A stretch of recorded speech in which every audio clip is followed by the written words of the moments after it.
I'm that name, and I'm going to talk today about how we made Book of the Dead demo with Unity's demo team.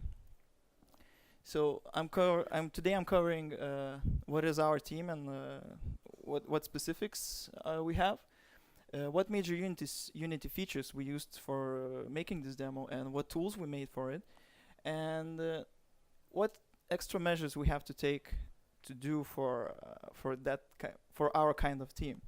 So what kind of team? We are very distributed. I'm the only one working from Vilnius. We have people working from Sweden, from northern Sweden, Copenhagen, London, Bulgaria, and this is our team. We're a 12-people team right now, and most of us are half artists, half programmers. I'm myself a programmer, so this talk is going to be focused more on the technical stuff. So over the years, we made 3 flagship demos. When I started, we were making a blacksmith demo. Then we made Adam. Has anyone seen the blacksmith? Raise your hands. Nice. Adam? Nice. So how many of you have seen Book of the Dead demo? Needs improvements. Nice. We're gonna fix this. So over the time, we also made several smaller demos. Neon was focused on showing how easy it is to make good-looking thing pretty quickly by using Unity Asset Store assets. Like it used spaceship engines as pipes or something in that demo, so it was really creative application for various stuff. Previous to that, we had courtyard and bedroom demos to show off Unity's global illumination technology that we've used, and it had changing lighting for the environment. And back in the day, we had Viking Village, which showed off physically based rendering capabilities of Unity. So let's fix that Book of the Dead demo issue real quick.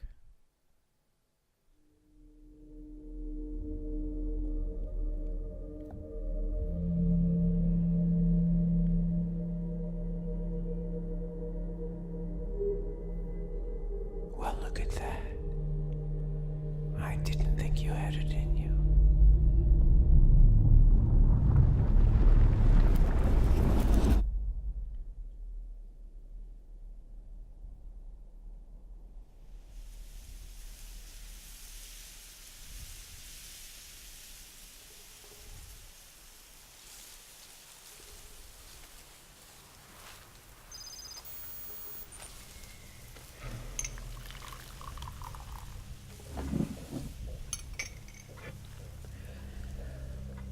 Tell me more about this place.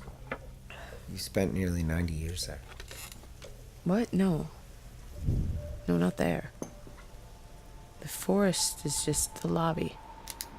That's where the entrance is.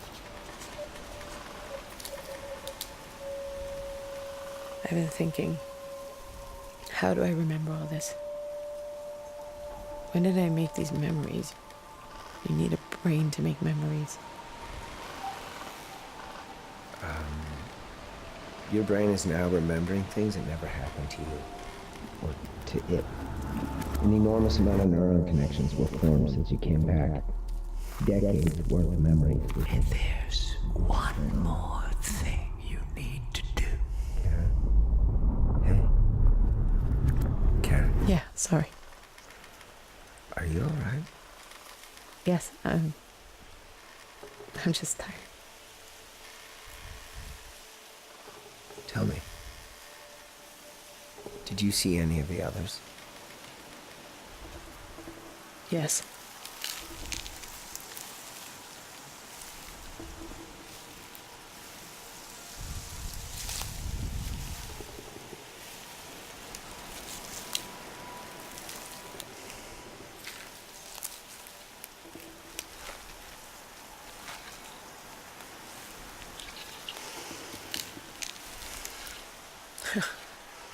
I damn near fainted. Even though he had told me about them. You think that was one of them?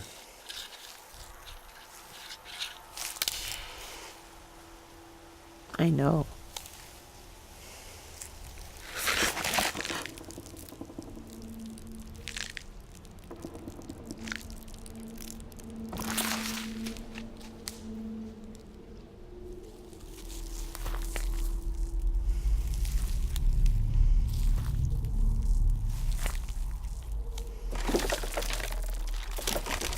Come on. You're almost there.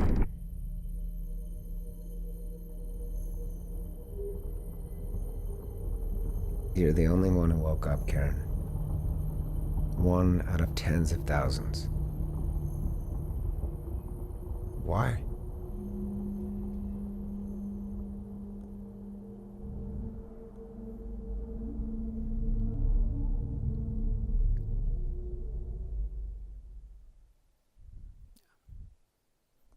Very nice.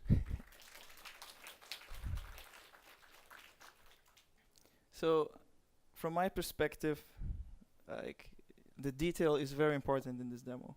Like all of the how the wind sounds and affects little blast blades you can see at the moment, or for example how there's less wind in the nooks behind rocks, and how is light able to pass through leaves and make this believable environment. So one of the major things that need to be done for the demo is all of the meshes and vertices, making them. And we used to, like back in the day, people used to hand model models, and now with advancing technology, cameras getting better, computational power getting better, and figuring out how to do stuff, we can use photogrammetry, which is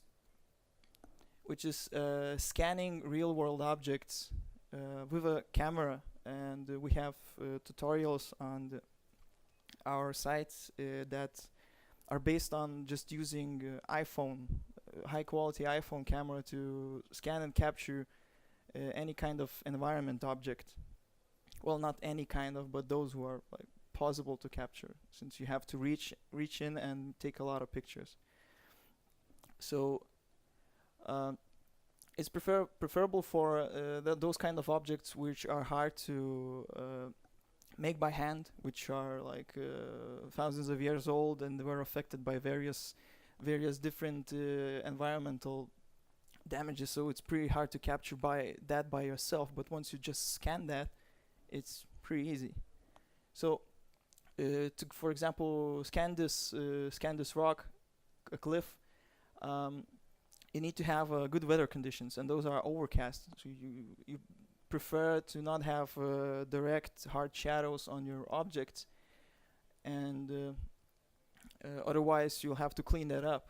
So you take a lot of pictures, as many as possible, and they should have good overlap, and then you can reconstruct objects using those pictures. So for example, in this frame you can see these little markers show where the picture was taken of this object.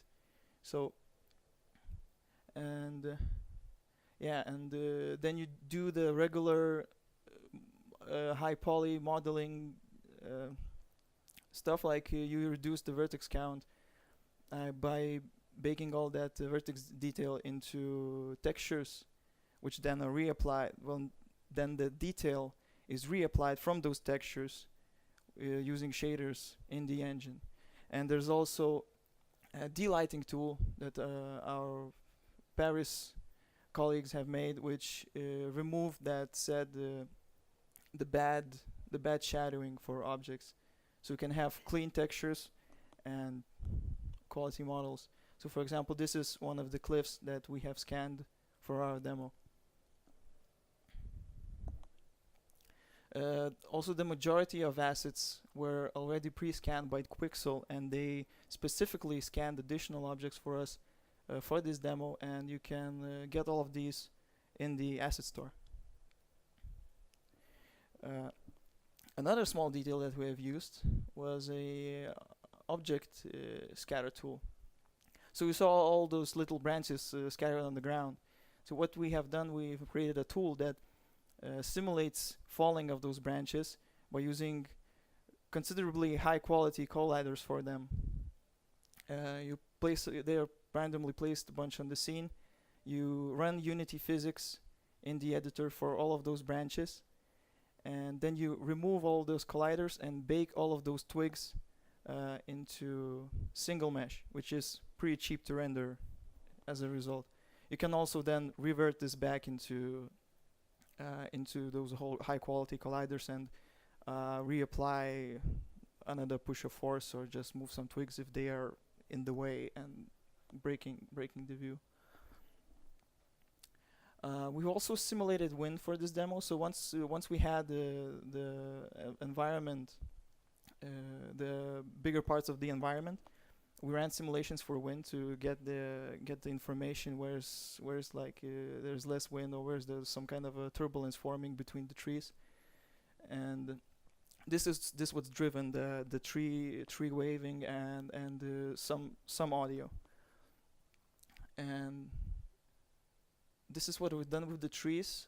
We had our own swaying implemented in shaders, so we had several levels of swaying, and they were all baked into textures, which then were read in a vertex shader, and you could control how much of the wind applies each level. Yeah, so as you can see, the example.